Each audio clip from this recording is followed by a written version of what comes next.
ఒక 2 మంత్స్ తర్వాత అది బయటపడింది. ఓకే. ఇది ఛార్జింగ్ ఎక్కట్లేదు. షోరూమ్‌కి వెళ్లి సర్వీస్ అనేది చేపించుకోండి. 450Xకి కూడా బ్యాటరీ హెల్త్ అనేది డ్యామేజ్ అయిందనమాట. ఈ బ్యాటరీ అక్కడికెళ్ళాకే ఇంకో బ్యాటరీ అనేది ఇక్కడికి పంపిస్తారు. 3 ఇయర్స్ మాత్రమే వారంటీ ఉంటుంది చార్జర్‌కి కూడా. ఏథర్ వాడుతున్నారా? అది 450X కావచ్చు, రీస్తా కావచ్చు. 2 ఇయర్స్ అయింది అంటే చార్జర్ ఏదైతే ఉందో అది ఎప్పుడో ఒక్కసారి డిస్కనెక్ట్ అయిపోతుంది. ఛార్జింగ్ ఒకసారి ఎక్కుతుంది, ఎక్కట్లేదు అంటే మాత్రం దాంట్లో ఇష్యూ ఉన్నట్లే. నా వెహికల్‌కి అలానే జరుగుతూ ఉండింది ఒక 2, 3 మంత్స్ బ్యాక్ గూడా. ఏంట్రా ఎందుకు ఎక్కట్లేదు ఏంటి అని చెప్పి నేను అనుకుంటూ ఉన్నా. అప్పుడు అర్థమైంది ఏంటి అంటే ఇష్యూ వోల్టేజ్ కాదు. వోల్టేజ్ అప్ అండ్ డౌన్ అవుతుందేమో అని నేను అనుకున్నా. తర్వాత అర్థమైంది ఏంది అంటే వోల్టేజ్ కాదు ఇష్యూ నా చార్జర్‌లోనే ఉంది అని అర్థమైంది. సరే ఏంటి కొన్ని రోజుల తర్వాత ఒక 2 మంత్స్ తర్వాత అది బయటపడింది. ఓకే. ఇది ఛార్జింగ్ ఎక్కట్లేదు అని చెప్పి షోరూమ్‌కి తీసుకెళ్ళాను. షోరూమ్‌కి తీసుకెళ్తే అంటే మనకి చార్జర్‌కి 3 ఇయర్స్ వారంటీ ఇస్తారనమాట. షోరూమ్‌కి తీసుకెళ్ళాను. వాళ్ళేం చెప్పారు ఏంటి అనేది మనం షోరూమ్‌కి వెళ్తూ మాట్లాడుకుందాం. ఓకే.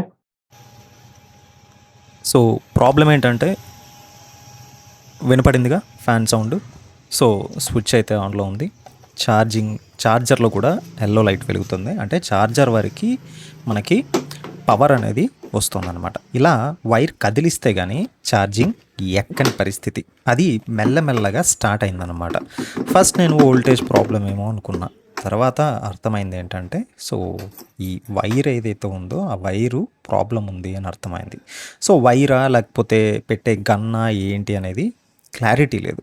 సో ఇది ఏదన్నా తెలియాలి అంటే ఫస్ట్ మనం షోరూమ్కి వెళ్ళాలి కాబట్టి సో ఇలా కదిలిచ్చి పెట్టేస్తే మళ్ళీ దాన్ని కదిలిస్తే ఛార్జింగ్ ఆఫ్ అయిపోతుంది.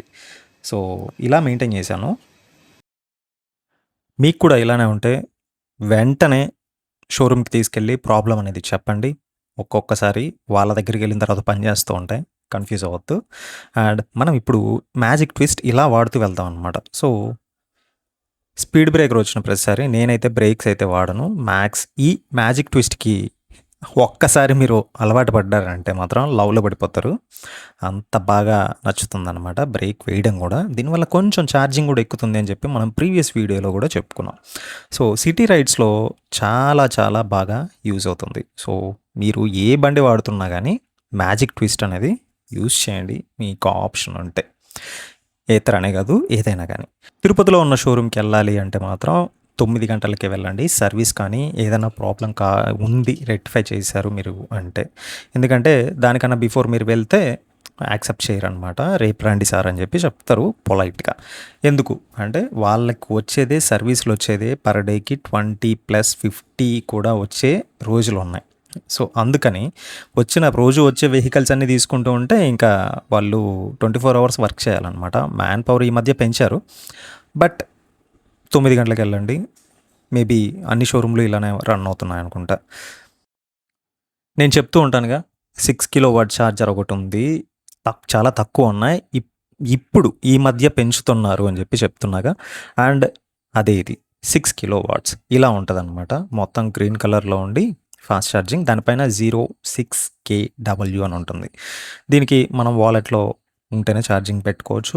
అండ్ ఇది ఏథర్ షోరూమ్ రేణిగుంట రోడ్ దగ్గర ఉంది. మనకి మ్యాప్లో కూడా ఈ పాయింట్ అనేది ఈ ఛార్జింగ్ స్టేషన్ అనేది డిఫరెంట్గా చూపిస్తుంది. కొంచెం డిఫరెంట్గా ఉంటుంది. బట్ నేను కంపేర్ చేయలేకపోయాను. నేను నెక్స్ట్ వీడియోలో చెప్తాను ఎంత ఛార్జింగ్ 3 కిలోవాట్స్లో ఎక్కువ పర్సంటేజ్ ఎక్కిందా లేకపోతే 6 కిలోవాట్స్లో ఎక్కువ పర్సంటేజ్ ఎక్కిందా అనేది నెక్స్ట్ వీడియోలో చూద్దాం. అండ్ ఇదైతే మన బండి ఛార్జర్ వచ్చి ప్రాబ్లం ఏంటి అంటే ఇప్పుడు మీకు క్లియర్గా చెప్తాను చూడండి. ఈ జాయింట్ ఏదైతే ఉందో అక్కడి నుంచి మనకి పవర్ సప్లై అనేది రావట్లేదు గన్ వరకు. అది గన్లో ప్రాబ్లమా లేకపోతే ఆ జాయింట్ దగ్గర ప్రాబ్లమా ఏంటి అనేది మనకు తెలియదు. ఇప్పుడు వాళ్ళు ఈ గన్ చేంజ్ చేస్తారా, వైర్ మాత్రమే చేంజ్ చేస్తారా అనేది నాకు తెలియదు.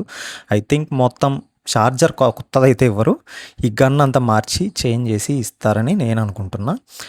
ప్రీవియస్లీ అడిగినప్పుడు వాళ్ళు వారంటీ అనేది క్లెయిమ్ అవుతుంది అని చెప్పారు. సో దీని ఛార్జ్ కూడా 3000 ఎంతో చెప్పారు. సో మనం బిల్ కూడా చూడాలి. ఫ్యాను అంతా కూడా ఇక్కడ వరకు అయితే నో ప్రాబ్లం. ఒక్కొక్కసారి డస్ట్ బయట పెట్టేస్తాం కాబట్టి డస్ట్ అనేది ఎక్కువ ఉండొచ్చు.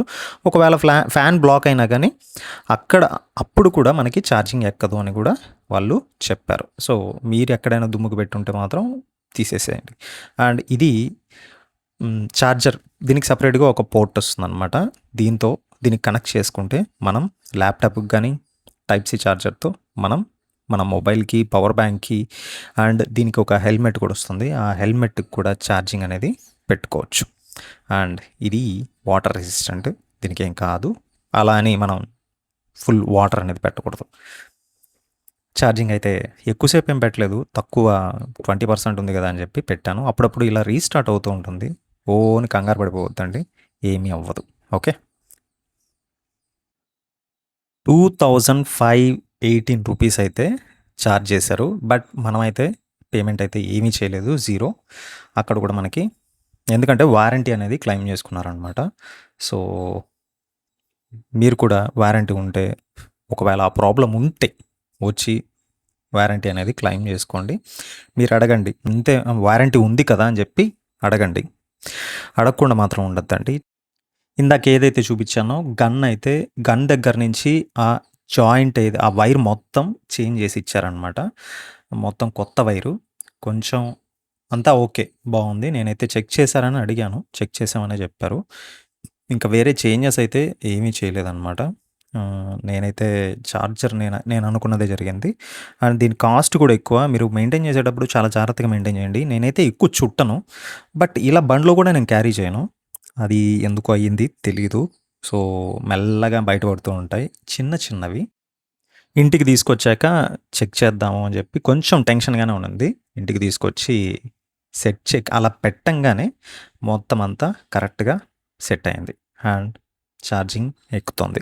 ముందు ఫస్ట్ కొత్త బండి పెట్టినప్పుడు ఎలా అయితే టప్ టప్ అని సౌండ్ వస్తుందో, లాక్ అవుతుందో, గన్ పెట్టంగానే లాక్ అవుతుందనమాట పవర్ సప్లై స్టార్ట్ అవ్వంగానే.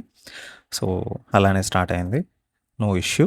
ఇంకో 2-3 ఇయర్స్ వరకు మనం కాపాడుకుంటే ఎలాంటి ఇష్యూ ఉండదు. వారంటీ ఉంటే నేను అందుకే చెప్పేది. చాలా సార్లు చెప్తూనే ఉంటా ప్రతి వీడియోలో. ఏతర్ షోరూమ్ ఉంటేనే తీసుకోండి. ఏతరనే కాదు. మీరున్న సిటీలో షోరూమ్ ఉందా? తీసుకోండి. సర్వీస్ ఉందా? తీసుకోండి. సర్వీస్ ఎక్కడో ఉంటే మీరు తీసుకొని ఇబ్బంది పడొద్దండి అని చాలా వీడియోల్లో చాలా సార్లు చెప్పాను. ఎందుకు అంటే ఇందుకే. ఈ సర్వీస్ కానీ లైక్ వారంటీ క్లెయిమ్స్ కానీ, లేకపోతే ఏదన్నా చిన్న రిపేర్‌లు వచ్చినా గానీ, మనం డైరెక్ట్‌గా షోరూమ్‌కే తీసుకెళ్ళి ఇవ్వచ్చు. ఇది ఎలక్ట్రికల్ వెహికల్స్ కాబట్టి. షోరూమ్‌కి వెళ్ళి సర్వీస్ అనేది చేపించుకోండి. ఫ్యూచర్‌లో బ్యాటరీ ఇష్యూ వచ్చినా, ఏ చిన్న ప్రాబ్లమ్ వచ్చినా కానీ, వాళ్ళు అడిగేది ఒకటే. ఏంటి? మీరు సర్వీస్ ఇక్కడ చేసుకోలేదు. చేసుకున్నారా? రికార్డ్స్ అన్నీ ఉన్నాయా? ఓకే. మేము క్లెయిమ్ చేసిస్తాం. క్లెయిమ్ ప్రాసెస్ స్టార్ట్ చేద్దాం. 450X వాడుతూ ఉన్నప్పుడు బ్యాటరీ హెల్త్ అనేది ఇష్యూ అయింది. సో, బ్యాటరీ హెల్త్ అనేది తగ్గింది. డ్రాప్ అవుతుంది. హ్యూజ్ డ్రాప్ ఉందన్నమాట battery. So, percentage huge drop ఉంటే వాళ్ళకి చెప్పాం. చెప్తే వాళ్ళు ఎవ్రీ టైమ్ సర్వీస్ ఇచ్చిన ప్రతిసారి వాళ్ళు బ్యాటరీ హెల్త్ ఎలా ఉంది అని చెక్ చేస్తారు. వాళ్ళకి ఒక నంబర్ కనబడుతదన్నమాట సిస్టమ్‌లోనే. అంటే బండికేం కనెక్ట్ చేయాల్సిన పని లేదు. జస్ట్ బండి నంబర్ గానీ, లేదా మీరిచ్చిన రిజిస్ట్రేషన్ నంబర్ గానీ చెప్పారు అంటే ఆటోమేటిక్‌గా వాళ్ళు చేసి చెక్ చేసి చెప్పేస్తారు. ఇంత పర్సెంటేజ్ ఉందని మనకు కూడా మనం అడిగితే చూపిస్తారు ఇప్పుడు. సో, అలా చూసినప్పుడు బ్యాటరీ హెల్త్ అనేది హ్యూజ్ డ్రాప్ ఉంది. బ్యాటరీ ఇష్యూ ఉంది అని చెప్పి టికెట్ రైజ్ చేశారు. టికెట్ రైజ్ చేసినప్పుడు అంటే వారంటీ అనేది ఉందా? లేదా? అంటే ఉంది. 60,000 కిలోమీటర్స్‌కో, 70,000 కిలోమీటర్స్‌కో ఇచ్చారు ప్రీవియస్‌లీ. ఓకే. ఎన్ని రోజులు పడుతుంది ఏంటి అంటే అది మేము చెప్పలేం సార్. కాకపోతే ఒక 15-20 డేస్ అయితే ఖచ్చితంగా పడుతుంది. ఎందుకంటే ఇప్పుడు మన దగ్గర బ్యాటరీ ఏం లేదు. ఇదేమి పెద్ద ఎక్కడో షాప్‌లో దొరికితే బ్యాటరీ తీసుకొచ్చి ఎయలేం గదా! అన్నట్లు చెప్పారు. అంటే మనం గూడా ఆలోచించాల్సింది అదే. అరే!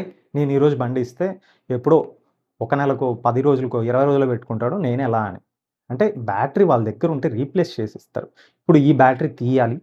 ఇది మళ్ళీ వాళ్ళు కంపెనీకి హెడ్ ఆఫ్ ది డిపార్ట్మెంట్‌కి వాళ్ళు టికెట్ రైజ్ చేయాలి. వాళ్ళు కొరియర్ చేయడమో ఏదో ఒకటి జరుగుతది. అక్కడికి పంపించిన తర్వాత వాళ్ళు దాని హెల్త్ అనేది ఎక్కడ పడితే అక్కడ ఓపెన్ చేయలేరనమాట బ్యాటరీ. సీల్డ్ కాబట్టి బ్యాటరీ దాన్ని తీయడానికి కూడా ఒక ప్రాసెస్ ఉంటుంది. అందుకు ఆ ప్రాసెస్‌లో భాగంగానే నేను ఒక్కరే కాదు గదా! బ్యాటరీ ఇష్యూతో ఉండేది. ఎక్కడో 1%, 2% ఖచ్చితంగా ఆల్ ఓవర్ ఇండియా లెవెల్‌లో ఉంటారు. సో, మన టికెట్ వచ్చేసరికి కొంచెం టైం పడతది. ఇష్యూ రిజాల్వ్ చేసి కొత్తదో లేకపోతే పాతదో ఏదో ఒకటి రీప్లేస్ చేసి ఇస్తారు. వన్స్ ఈ బ్యాటరీ అక్కడికెళ్ళాకే ఇంకో బ్యాటరీ అనేది ఇక్కడికి పంపిస్తారు. అంతవరకు పంపించరనమాట. సో అలా ఒక 15 డేస్‌కేమో బ్యాటరీ అనేది రిటర్న్ చేశారు. అంటే పంపించారు, సెట్ చేశారు. అంతా ఫ్రీ ఆఫ్ కాస్ట్‌తో. ఇప్పుడు నేను చార్జర్ ఎత్తుకొని పోయినప్పుడు కూడా వాళ్ళు ఫ్రీ ఆఫ్ కాస్ట్‌తోనే నాకు చేసి పెట్టారు. జీరో నన్నేమీ అడగలేదు. చార్జర్ చెక్ చేశారా అని అడిగాను. చెక్ చేశానని చెప్పారు. నెక్స్ట్ ఇంటికొచ్చి పెట్టి చూశాను. ఛార్జింగ్ అనేది ఎక్కుతుంది. 3 ఇయర్స్ మాత్రమే వారంటీ ఉంటుంది చార్జర్‌కి కూడా. కొత్త చార్జర్ కొనాలి అంటే 10,000. పోనీ ఉన్న పార్ట్ ఏదైతే ఉందో అది రీప్లేస్ చేయండి అంటే దానికి వాళ్ళు అడిగిన ప్రైస్ వచ్చి బిల్లులో చూపిస్తున్నాను చూడండి. 2500 ఎంతో అయింది. సో, మీ దగ్గర వారంటీ ఉండి ఇలాంటి ఇష్యూ ఉంది అంటే వెంటనే షోరూమ్‌కి మీ దగ్గరలో ఉన్న షోరూమ్‌కెళ్ళండి. రీప్లేస్ చేసుకోండి. వారంటీ క్లెయిమ్ చేసుకోండి. ఎవ్వరు ఏమీ మాట్లాడరు. ఇదేనే కాదు. నేను పర్టిక్యులర్‌గా ఏథర్ గురించి చెప్తున్నా అని చెప్పి అనుకుంటారు గానీ, నేను ఏథర్ గురించి చెప్పట్లేదు. జస్ట్ నా దగ్గర ఉన్న అంటే ఏథర్ అనే కాదు. ఎలక్ట్రికల్ వెహికల్స్ వాడుతున్న వాళ్ళందరికీ చెప్తున్నా. వారంటీ చూసుకోండి. This is Ravi Shastri. Thank you for watching. Subscribe చేసుకోండి. లైక్ చేయండి. కామెంట్ చేయండి.